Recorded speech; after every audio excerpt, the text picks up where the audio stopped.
မင်္ဂလာပါရှင်ကျမတို့ရဲ့ channel ကနေပြန်လည်ကြိုဆိုလိုက်ပါတယ်ဒီနေ့မှာတော့လက်တလောအမှုပညာလောကမှာတင်မကပဲစီးပွားရေးနယ်ပယ်မှာပါလူပြောအများဆုံးဖြစ်နေပြီးပရိသတ်တွေကြားရေပန်းစားနေတဲ့အကြောင်းအရာလေးတစ်ခုကိုတင်ဆက်ပေးချင်ပါတယ်ရှင်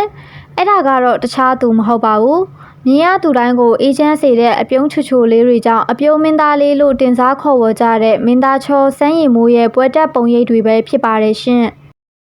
ပြီးခဲ့တဲ့မေလ18ရက်တနင်္လာနေ့တုန်းကမန္တလေးမြို့ချမ်းမြသာစီမြို့နယ်62လမ်းနဲ့130 A လမ်းတောက်မှာရှိတဲ့ဗန်ဒူးလာ Mobile and IT Mall ရဲ့9ဆိုင်မြောက်ဆိုင်ခွဲသစ် Grand Opening အခမ်းအနားကိုအောင်မြင်မြင်နဲ့ခမ်းနားထည်ဝါစွာကျင်းပခဲ့ပါတယ်ဒီပွဲကိုတော့နိုင်ငံကျော်အဆိုတော်ဝိုင်းစုခိုင်သိန်းလင်းတိုင်းမျိုးတို့နဲ့အတူအပြုံးမင်းသားလေးစမ်းရည်မိုးကလည်းဖိတ်ကြားခံရတဲ့အတွက်ပွဲတက်ရောက်ပြီးဖဲကြိုးဖြတ်ဖွင့်လှစ်ပေးခဲ့တာဖြစ်ပါတယ်ဒီပွဲမှာထူးခြားတာကတော့ဗန်ဒူးလာမိုဘိုင်းရဲ့ပဲ့ကန်ရှင်ဖြစ်သူကိုပြည့်ဖြိုးမြင့်ကိုယ်တိုင်ကစမ်းရည်မိုးဟာလက်ရှိမှာပြည်သက်တခဲနဲ့အားပေးမှုရနေတဲ့နိုင်ငံကျော်မင်းသားဖြစ်လို့ခက်ခဲဖိတ်ကြားခဲ့ရတာပါလို့အင်တာဗျူးမှာဖွင့်ဟခဲ့တာပဲဖြစ်ပါတယ်ဒါအပြင်မင်းသားလေးစမ်းရည်မိုးအနေနဲ့အမှုပညာအလုပ်တွေရုပ်ရှင်ကားရိုက်တွေနဲ့ပွဲလက်သဘင်ပေါင်းများစွာတက်ရောက်နေရပေမဲ့မိုဘိုင်းဖုန်းဆိုင်ဖွင့်ပွဲတစ်ခုကိုတက်ရောက်ပေးတာကတော့ဒါဟာသူ့ဘဝအတွက်ပထမဦးဆုံးအကြိမ်ဖြစ်တယ်လို့သိရပါတယ်ဒါကြောင့်လဲဆိုင်ပိုင်ရှင်ရောလာရောက်အားပေးကြတဲ့မန္တလေးကပြည်သက်တွေအတွက်ပါတကယ်ကိုတန်ဖိုးရှိလာတဲ့အမတ်တရားဖြစ်ခဲ့ရပါတယ်ရှင်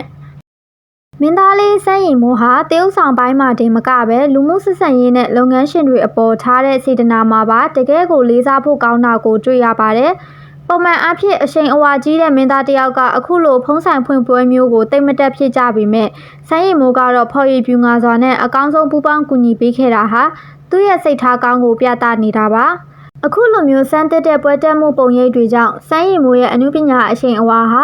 တပည့်နယ်ပယ်တင်မကပဲစီးပွားရေးနယ်ပယ်အထိပါပိုမိုကျပြန့်တောက်ပလာဖို့ရှိနေပါတယ်ဒီပွဲတက်အမတ်တရပုံရိပ်တွေလူမှုကွန်ရက်ပေါ်ရောက်လာပြီးနောက်မှာတော့အမခံဖန်တွေနဲ့ပရိသတ်တွေအကြားရင်ခုန်စိတ်လှုပ်ရှားမှုတွေတော်တော်လေးဖြစ်ပေါ်ခဲ့ပါတယ်ပရိသတ်တွေရဲ့မှတ်ချက်တွေကိုကြည့်ရမယ်ဆိုရင်တော့မင်းသားလေးရဲ့အပြုံးတွေကတကယ်ကိုအေးချမ်းပြီးဘဏ္ဍခါကြည့်မယိုးနိုင်ဘူးအမြဲတမ်းအောင်မြင်ပါစေဆိုပြီးဆုတောင်းပေးနေကြတာကိုလည်းတွေ့ရပါတယ်ရှင်